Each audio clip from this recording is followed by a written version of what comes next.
So Meek Mills went at Wale again. I don't know if you guys watch the Breakfast Club, but that's one of my favorite uh, places where I go to get interviews from, and actually to watch. It's pretty entertaining. So, but Meek Mills keep on taking L after L after L after L. Uh, First, his album doesn't sell. Second, he challenges Drake and Drake bodies him. And now he challenges Wale.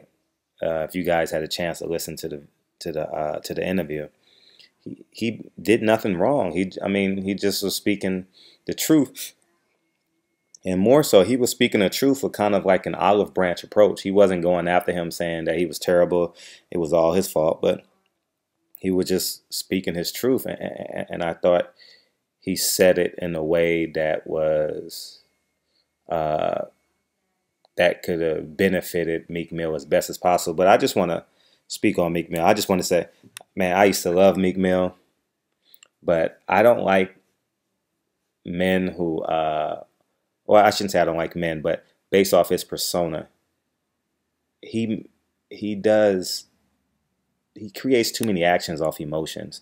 You know, it's kind of like Nicki Minaj is the man in the relationship and he's the woman. He's responding to everything. You know, you have to have an approach. You have to have an avenue, navigation system, a GPS system, and he don't have he doesn't have he don't have the sense to keep that stuff behind closed doors. You know, um, I just want to make it. I actually paid to go see a Meek Mill's concert um, in Santa Ana out here in California. So I was a fan. I bought both his albums.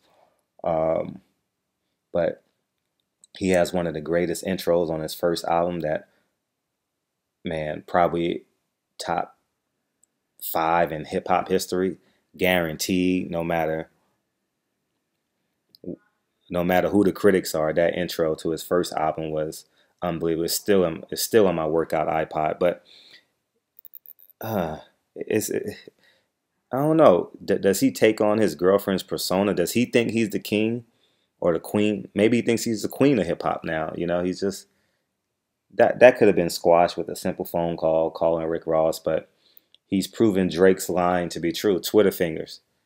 You know, he's typing his response as opposed to actually calling a man. So, man, it's just amazing how downhill he's going. And I love, um, I know this is a primary boxing channel, but if you guys ever want to laugh at like media content, Google Donkey of the Day. It's pretty hilarious. And uh, how he clowns like uh, celebrities and stuff like that on mistakes that he perceived that they've made. So um, Meek Mill, man, he's acting like a woman, you know. And where I come from, they would call him a bitch. Um, if he was in my locker room, they would call him a bitch, you know, in college. But um, I expected more from a Philly guy who claims he's tough. You know how these rappers are. They tough. They from the streets. They sell drugs. They go to jail. They come out and they become rappers. And they take on the image as being tough. But when in actuality, that's not the reality of they're human first before they became tough. But let me know what you guys think. I'm not sure how many hip hop heads I have on this channel, but I'm a huge hip hop head.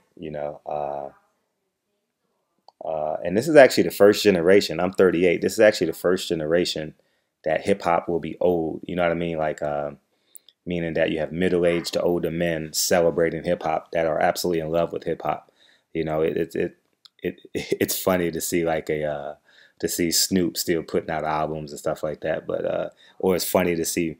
I would have never thought at 38 I'll still be listening to hip hop, you know, because when I was a little kid, you saw your uncles and aunties listening to Marvin Gaye and Motown and jazz, and now this old generation is listening to Tupac, Biggie, Drake, so it's pretty uh, it's pretty it's pretty humorous, to say the least. You got Sam, you got Sam Cooke, the people talking about cooking up drugs. It's pretty fun. It's probably not as hilarious to you as it is to me, but it's just funny how every generation has they cling on tos, and this is the first generation of hip hop that hip hop will be 40 and over, I would say, and you got old heads like me. Well, some people call me old, some people call me middle aged, whatever. I'm 38. So, but let me know what you guys think. I'm not sure if how many hip hop heads I have, but I absolutely love hip hop, and I'll be bringing you guys some more content about what's going on in the world and so on and so forth. That's why I didn't want to pigeonhole my YouTube channel by just calling it a boxing channel. Although, as you guys know, I absolutely love boxing. But barbershop conversations. Let me know what you guys think. And if you guys have any topics you guys want me to discuss, put it in the comment box. Shoot me an email. Just feel free to contact me either way you want, and we'll discuss it. Appreciate you guys' support. Sensitive Meek Mills. They should just start calling Meek Mills Mrs. Meek Mills, because he's kind of sensitive, and you can't rap tough and be sensitive. So those two don't go together. That's not a selling point. It's kind of like